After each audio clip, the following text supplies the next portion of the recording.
কিন্তু এটি বেশ সরু, মাত্র 30 ফুট চওড়া। মহাকাশ থেকে এটি দেখা যেন এক ফুটবল মাঠের এক প্রান্ত থেকে একটা চুল দেখার চেষ্টা করা।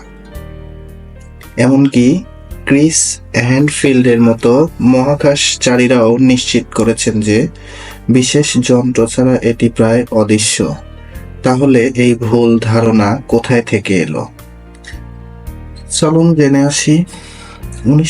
সম্ভবত এটি শুরু হয়েছিল 1938 সালের একটি বই থেকে, যেখানে দাবি করা হয়েছিল যে চাঁদ থেকে এটি খালি চোখে দেখা যায়। কিন্তু এটা সত্য নয়।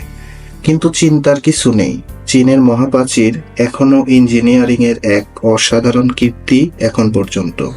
শুধু পৃথিবীর কক্ষপথ থেকে এটি দেখার আশা করবেন না। মহাকাশ সম্পর্কে আর কোনো ভুল ধারণা আছে বা আপনারা ভাঙতে চান?